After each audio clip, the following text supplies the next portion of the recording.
Hello, how are you? I hope you're well and you've settled back into the home learning programme, routines at home.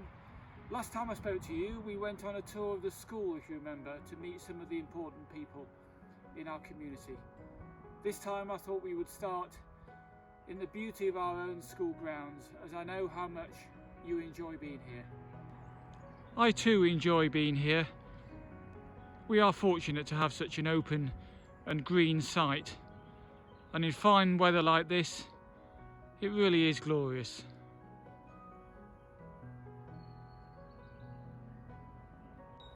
Just look at this stunning copper beech tree.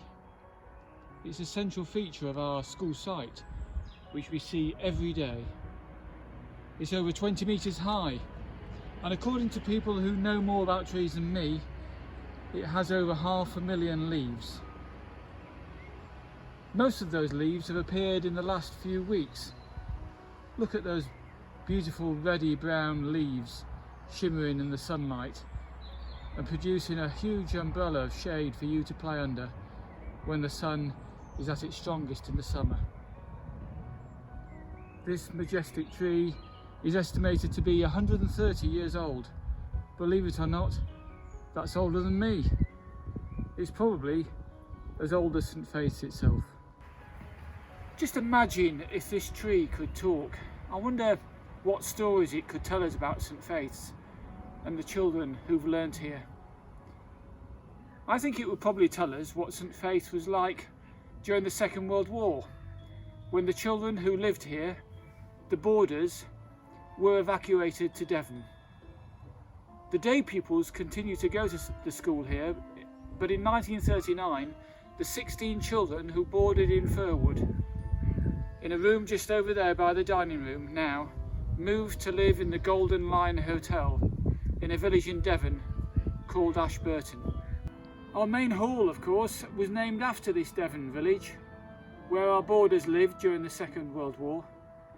The headmaster, Mr Butler, and some of his teachers all moved to Ashburton so the children could be taught there, albeit in very different circumstances. The boarders and the staff spent their term and most of the holidays in Devon during the 5 years of World War II. There was an outdoor swimming pool in the hotel garden which the pupils thoroughly enjoyed using in between lessons. And in the evenings and at weekends, the teachers took them for long walks, boating on the nearby rivers, making dens and games of football and cricket in the Devon countryside. The pupils slept in bunk beds in the hotel cellar, and on many nights there would be air raid alarms. This book, A Short History of St Faith's, written by Mr White, a former headmaster, says, "The pupils obviously enjoyed a full life. Life in Ashburton is freer and easier than it is in Cambridge, with picnics almost every day." Nevertheless, it must have been a difficult time for the St Faith's pupils who were living in Devon during the war. They were a long way from their families, in term time and in the holidays, and they rarely saw their parents. They must have missed normal school life here in Cambridge. They didn't know when the long war would end and when they would be back at St Faith's and into the regular school routine. Of course, the pupils would eventually come back to Cambridge to be with their friends and families after the war had ended in 1945. That's when all the pupils and staff were back together here on the school site and school life returned to normal. All that was 75 years ago. At the end of next week, on the 8th of May, the whole country will be celebrating the 75th anniversary of VE Day, the moment which marked the end of World War II. Can you imagine how exciting it must have been for the St Faith's pupils to return from Devon to be with their friends and teachers 75 years ago? So, if this tree could talk, I think it would give us all 3 pieces of advice now. Firstly, make the most of this unusual period, as the boarders did when they lived in Ashburton.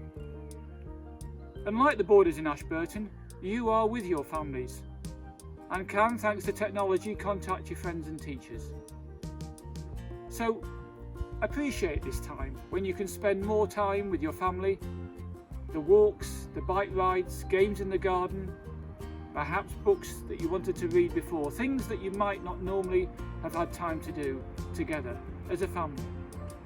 Perhaps learn new skills and hobbies and try to be your best selves.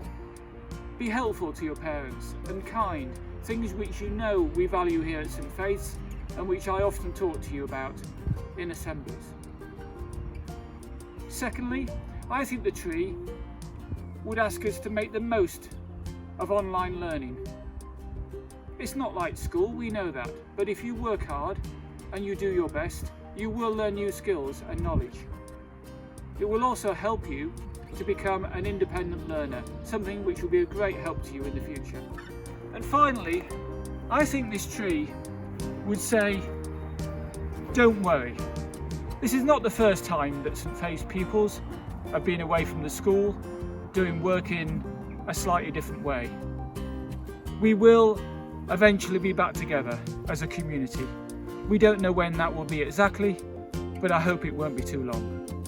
In the meantime, take care, and I'll speak to you again soon.